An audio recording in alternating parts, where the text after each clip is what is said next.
love a mystery. A Carlton E. Morse audio novel featuring Jack, Doc, and Reggie, specialists in crime and adventure. Now following the northwest trail of a missing millionaire, a killer cougar, and the Phantom Castle.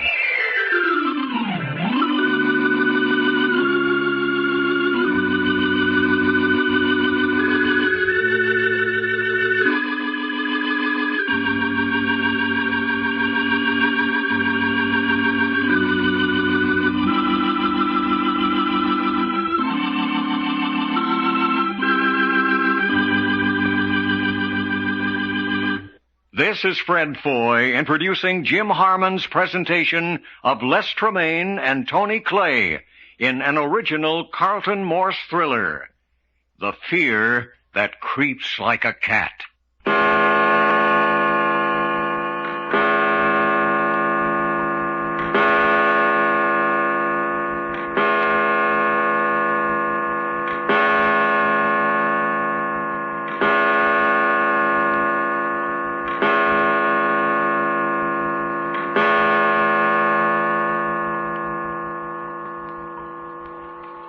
8 o'clock in the morning in the little sawmill town of Port Forest, somewhere up the coast from Seattle, near the Canadian border.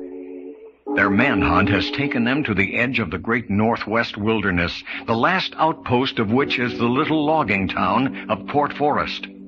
They have had to fight the Cooper Gang, an organization determined to keep them from finding Archer every step of the way.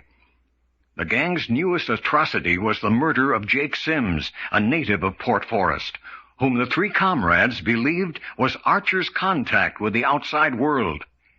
At the moment, the trio are in the dead man's cabin. Well, there ain't anybody ever going to be deader than Jake Sims is right now. You know, it's interesting, too. He hasn't been dead over 15 or 20 minutes. I say. Yeah, looky, that window's open over yonder. The killer might have climbed out of the window and beat it for the woods and back as we was a-coming up the path from town. He was the man who bought supplies and delivered them to wherever Alexander Archer is hiding. As long as he was alive, Archer was in danger of being exposed. Yeah, and Jake here was double dangerous after what Bull McGinnis told us down at the store. I say, you mean someone of Cooper's gang overheard? Yeah, ain't that the way you figure it, Jack? Yeah, I'm afraid so. But look here, that means that we're being watched. Not a doubt in the world of it. Queer we haven't been aware of it. Yeah, what about that, Jack? Usually one of us spots a tail 2 minutes after he's on us. Oh, we're out of our environment. Our senses are tuned to city life. They don't know how to react up here in the wide open spaces. You think that's it, sure enough? Well, we certainly missed fire this time. Something's the matter. Doggone. And just because we wasn't on our toes, Jake Sims is a dead Indian. There's no use staying here any longer. Yeah. Reckon we ought to go down and report this dead body? Wonder if they got a police department up here. We've got something more important to do than report dead men. Huh? Such as what? Didn't Bull McGinnis say Cooper and his gang were staying at the King Charles Hotel? Yeah, passing themselves off as a troupe of actors. Well, then the King Charles Hotel is our next stop. But aren't we going to report the body? What's the hurry? But looky, fella, if somebody else discovers Jake here and reports it, and then Bull McGinnis remembers we was on our way up here the last he saw of us, ain't that gonna put us in one sweet spot? Quite, I don't like it. Oh, you needn't worry about the body, gentlemen. I say. Hey, Jack, it's Cooper. Don't move, gentlemen, or one of you may find yourselves in the same unfortunate state as Jake Sims. Pointing a gun at us through the window. Is that any way for a nice old man to act? Now, I ask you, fella. I hope you'll all use good judgment, because my age hasn't anything to do with my shooting ability. All right, Cooper. What do you want? Just stand quietly as you are, while Frankie takes care of you. What you mean, takes care of us? Frankie, show them what I mean. Yeah, you want me to go in through the window? Now, you might get into my range of fire. Go around by the door. Yeah, sure.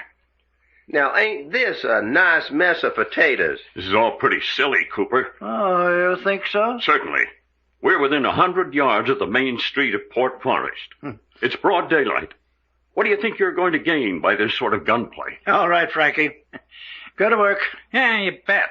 If any fuss starts, drop to the floor so I won't hit you when I open fire. Sure. All right, you. Put your hands behind you. What about it, Jack? You better do as he says. Good common sense, Packard. I say, Jack, he put handcuffs on me. Hey, Jack, are we just going to stand here and take this? Can you think of anything better to do at the moment? Yeah, this mug's not carrying a rod. All right.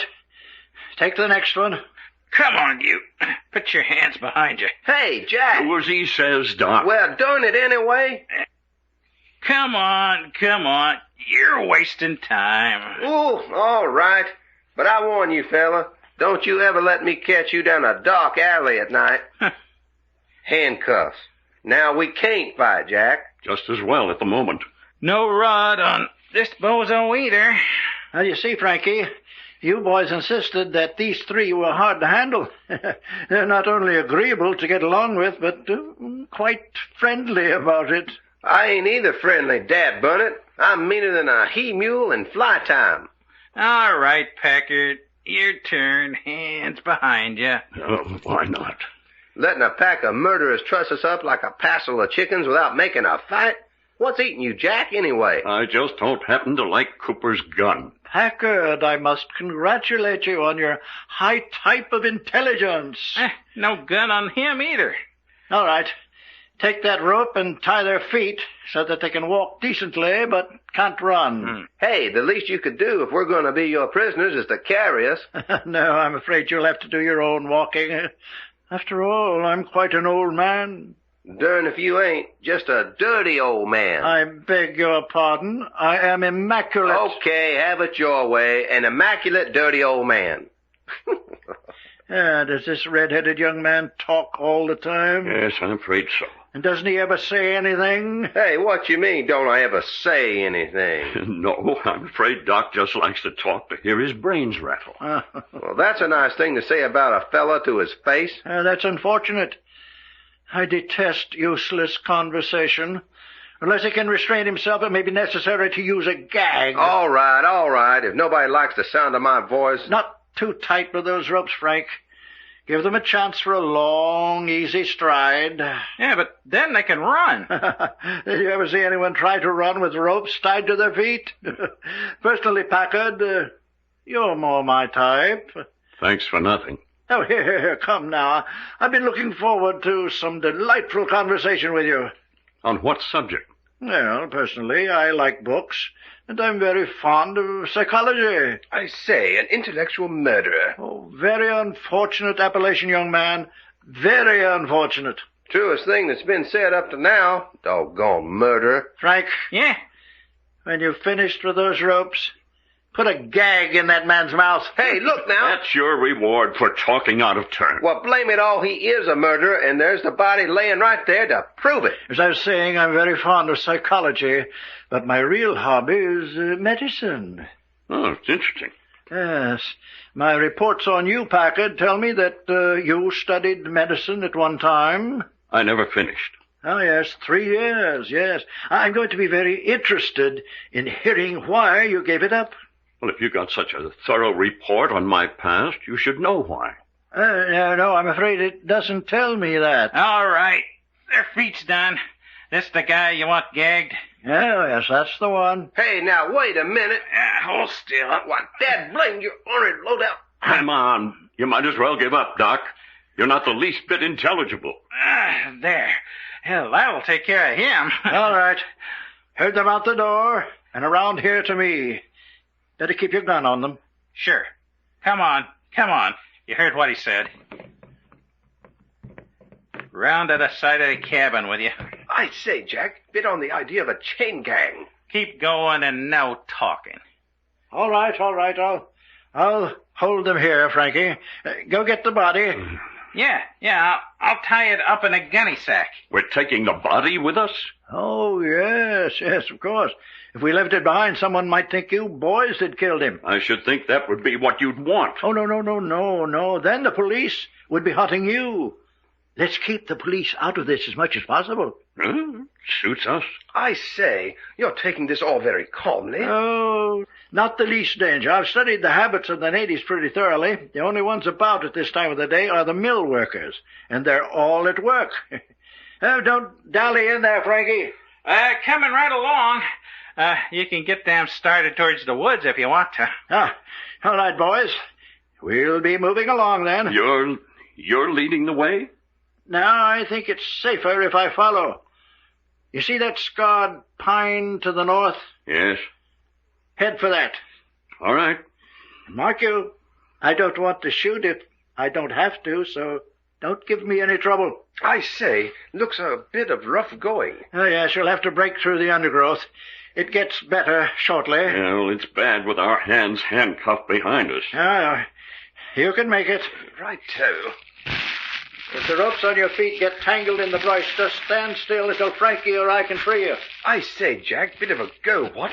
Kidnapped in broad daylight? Don't be misguided by what Cooper says. Be careful. He's dangerous. Quite.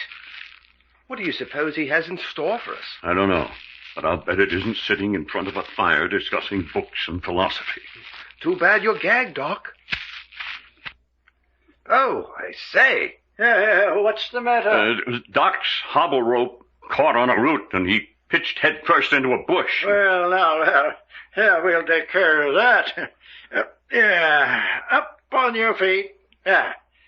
Now you're all right. No, Doc will never be all right as long as he's got a gag in his mouth. And that fall didn't help his temper any. Yes, he does look a bit indignant. Indignant? The things that Texan's got stored up in his mind would inspire a mule driver. You're wasting time. Move along. We're at the edge of the timber. Which way do I go now? Frankie, take the lead. Yeah, you mugs follow me along here. The going's easier from now on. It isn't far. Isn't far to where? My boy, the impatient man wastes the golden present in his eagerness for the counterfeit future. I say. You're alive and well at the moment. Let that suffice. That's pretty uncomfortable philosophy for three men with their hands and feet tied and headed for uncertainty. I'd like to discuss that with you at a later time. The philosophy of living each moment to the fullest without consideration of the next. But just now, I think we're coming to the horses. Horses? Oh, yes. Frankie, tie that corpse on the bay mare. Yeah, that's just what I was going to do. Yes, she's become resigned to carrying gruesome cargoes. You expect us to mount these horses? I'm afraid you'll have to. No, that must mean we've got quite a trip ahead of us. Not far. That is, not too far for comfort. Yeah, there, that'll take care of the body. All right, Frankie. Lead the roan up beside this stump for our red-headed friend. I say, I was wondering how we were going to mount with our hands behind us. Come on, boy. Come on. Whoa. Up on the stump with you young man who talks too much. I say, that's rubbing it in. Frankie, untie the rope on his feet and then retie it under the horse's belly when he's on. Yeah. All right, Texas, hop on. Cooper, you don't really expect to get away with this, do you? Oh, that isn't a very intelligent question, Packard. I'm surprised at you. Look, we were sent up here on a mission. The minute we disappear, the people who are backing us will have the state police and federal department down on you like a ton of bricks. Well, you talk in a way that makes me realize you don't know all the facts in this case. Your turn up on the stump, Packard. There you go. There. I'm certainly not dressed for horseback riding. Oh, you'll do. What do you mean, I don't know all the facts in the case? Untie his feet, Frankie. Yeah. You came up here into these woods to find Alexander Archer. That's right. Hired by an insurance company. Yes? Yeah, get on the horse. It's awkward. I made it. Go on, Cooper. We were hired by an insurance company. Did the insurance company tell you they'd sent other men out to find Alexander Archer? Oh, look here. Did the insurance company tell you that some of those other investigators disappeared? What are you implying? Did they tell you that there's been a great deal of secret to do in official circles about these men who have never returned, and that nothing has come of it? All right, York. Your turn. Up on the stump with you. Quite. I say, Cooper, are you telling us that we're about to disappear, never to be heard of again? Oh, there's that possibility, of course. You must be crazy. We've left a trail behind us broad enough for a village constable to follow. Yes, officials have followed all those who have come before you as far as Port Forest. But then somehow the trail comes to an end. Oh, I say. Yes. At this point, the men sent out by the insurance company seem to vanish in thin air. Oh, beautiful thought. Are we ready, Frankie? Yeah, all set. Up on your horse, then. We'll take the underground passage.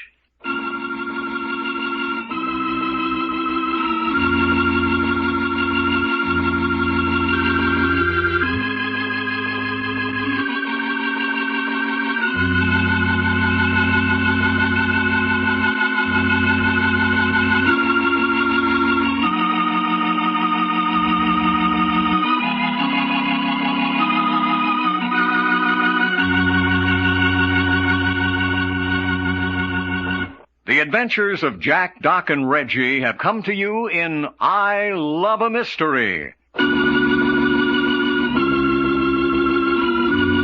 Created and written by Carlton E. Morse. Scripts copyrighted by Morse Co. Incorporated. Produced and directed by story editor Jim Harmon. Featuring Les Tremaine as Jack Packard and Tony Clay as Doc Long. Consultants Frank Brzee and David Lloyd. Your announcer, Fred Foy. This presentation has come from Hollywood.